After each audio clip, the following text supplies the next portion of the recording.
Welcome to Facts TV News, where everything is true. Mourners gather for Robbie Shakespeare viewing.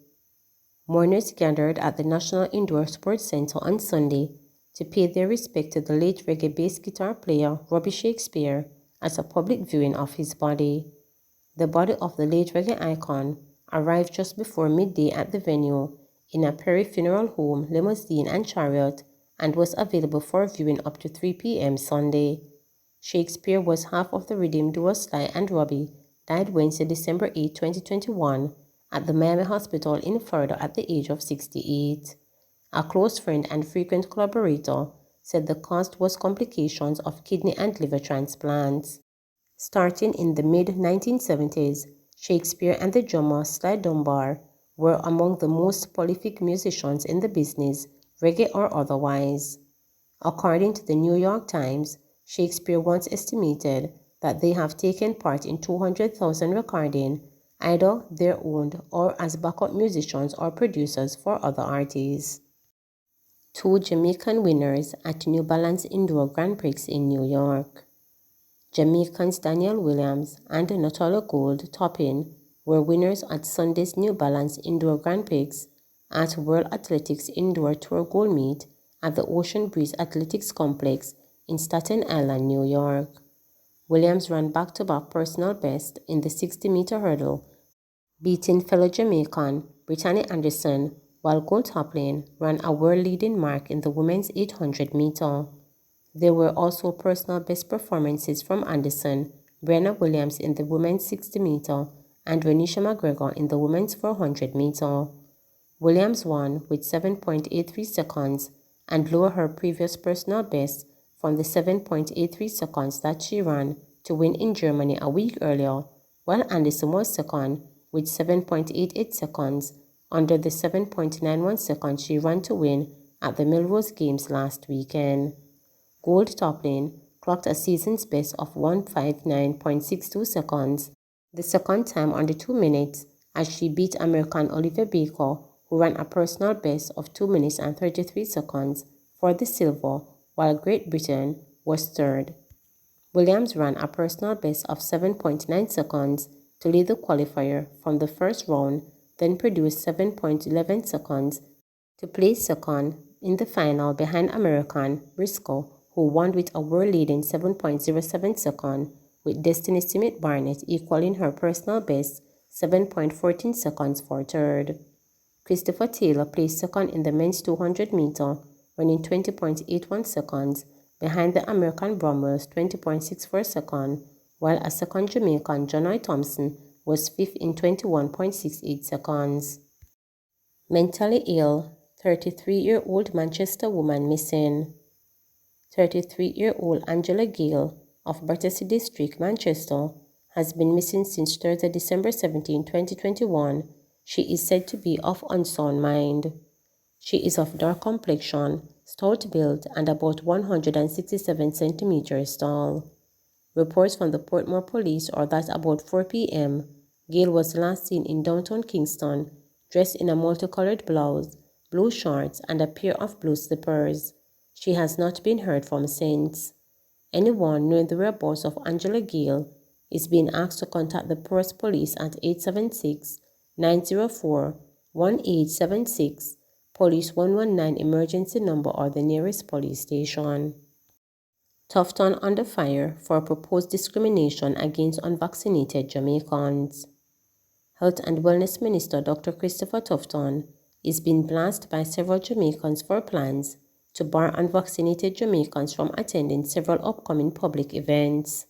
Speaking last Wednesday at the official opening of the new field hospital at the Savannah Lamar Public Hospital in Westmoreland, Tufton revealed that governments plan to favor those citizens who opted to get inoculated against COVID-19.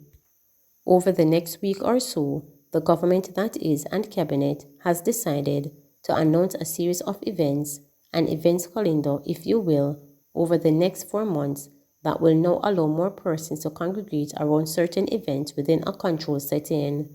The single most significant criteria of that is that you must be vaccinated, outlined Tufton.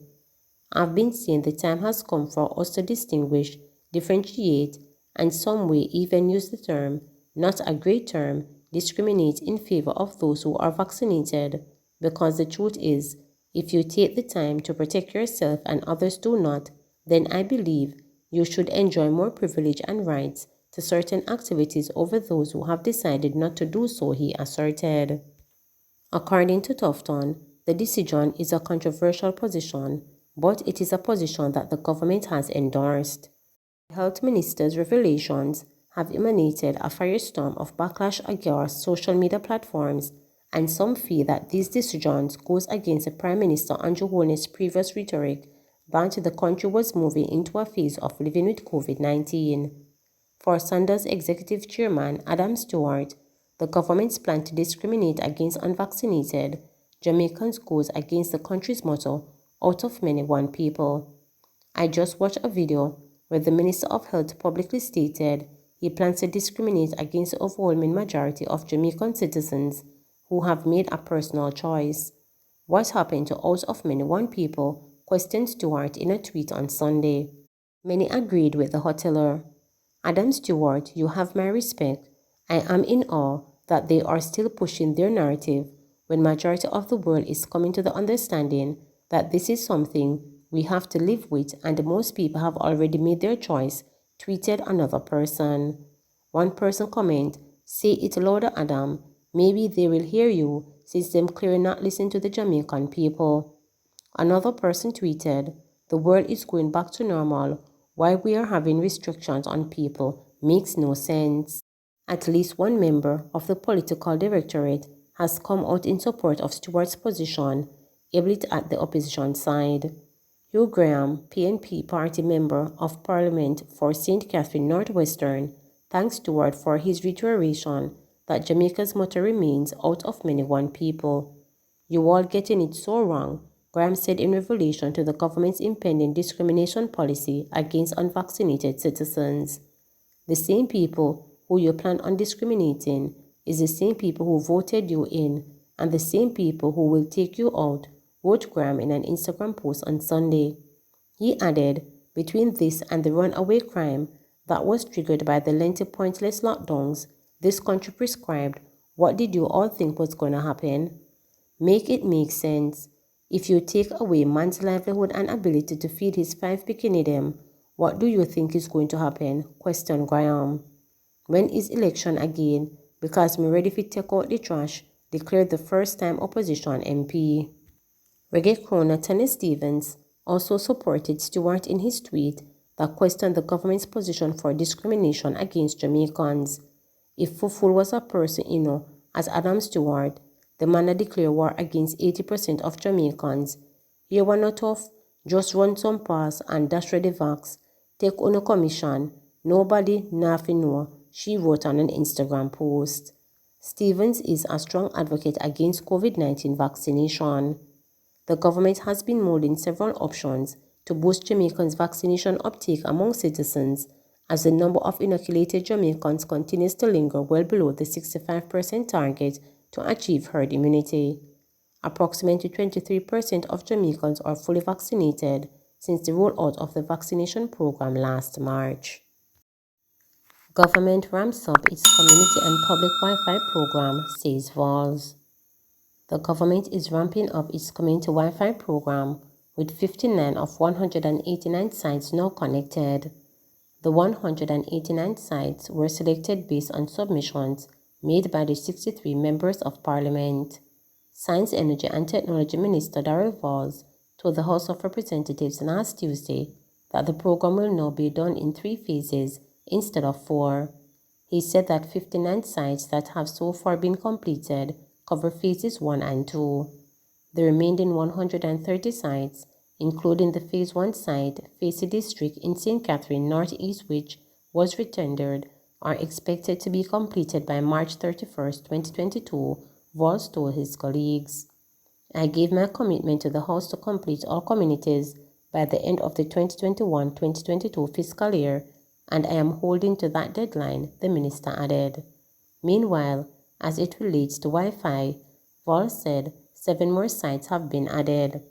These sites are at varying stages of implementation, and I am pleased to report that we are on track to meet this target, and Jamaica will have a total of 20 public Wi-Fi sites across the country by March 31, 2022, he stated. Additionally, Vol shared that 7 new communities access points have also been completed. These are Garlogy Primary and Junior High Clarendon, Tivoli Gardens, Drumcarp, Kingston, Brixton Hill Primary School, Clarendon, Redwidge Resource Center, St. Elizabeth, Sir Howard Cook Thursday Group Character Development Center, Nannyville St. Andrew, Albion Primary School St. James, and Cheapside Basic School and Community Center St. Elizabeth. Meanwhile, Vol said the government was offering more support to the disabled community. Vol stated that this government is one that values inclusivity and the disabled community. I am happy to report to this House that we have provided connectivity to 3 sites to support the disabled community. These are Macam Child Care Development Center, Salvation Army School for the Blind, and Portmore Self-Help. Jamaica Bauxite Mining Limited to undertake multi-million-dollar development project. Jamaica Bauxite Mining Limited, JBM, will be undertaking a multi-million-dollar commercial and industrial park development project in Linford St. Anne, where the entity's main activities are concentrated. Minister of Tourism and Mining Ardley Shaw made the disclosure following a tour of JBM's operational sites in the parish on Friday, along with State Minister J.C. Hutchinson. Shaw, who said the project is slated to commence in 2022, indicated that the proposed commercial and industrial parks will feature, among other things, state-of-the-art facilities designed to accommodate business process outsourcing, BPO, manufacturing, retail shops, and small and large warehouses. I'm very pleased about that because it will create more jobs for the people in St. Anne and adjoining areas, he said. The minister welcomed the entity's out-of-the-box approach, noting that it is really outstanding and inspiring to see that although you're still called the Bauxite Jamaican Limited, you are into other things, and that shows the need for creativity and diversification. Shaw also visited the Lidford Mining Company in the parish, which extracts and processes high-purity limestone products. Shaw said the aggregate material being produced is of a high technological level, noting that limestone is being processed into sand for commercial use. As you know, Jamaica has probably the largest area of limestone deposits in the entire region. So it is something that we the government have to look at as one of the alternatives going forward, even as we have seen somewhat of a decline in the bauxite alumna business. So limestone is definitely one of the areas that we have to promote and do more aggressively, Shaw stated. Shaw also highlighted the ongoing strong partnership between Reynolds Pier in Ocho Rios with JBM operators and the Port Authority of Jamaica PAG. I'd like to congratulate the leadership of the Jamaica Bauxite Mining for its initiative on enterprise and show us that they can pursue excellence, Mr. Shaw pointed out. Jamaica Bauxite Mining Limited, which was incorporated in 1975, is a government-owned entity with business enterprise mandate. The company holds 51% equity on behalf of the government in the bauxite operations of its current partners, New Day Aluminum Jamaica Limited. Jamaica reports 212 new COVID-19 cases, 3 deaths. Jamaica reported 212 new cases of COVID-19 and 3 fatalities on Saturday, according to the latest statistics from the Ministry of Health and Wellness. This pushed the total number of cases of the virus since the start of the pandemic to 125,993 and the death toll to 2,694. Of the newly confirmed cases, there were 120 females and 92 males, with ages ranging from 54 days to 91 years. The cases are recorded in Kingston and St. Andrew 48, St. Mary 31, St. Catherine 27, St. James 23, Manchester 17, Clarendon 16, St. Elizabeth 14, Westmoreland 14, Trelawney 10, St. Thomas 9, and St. Anne 3.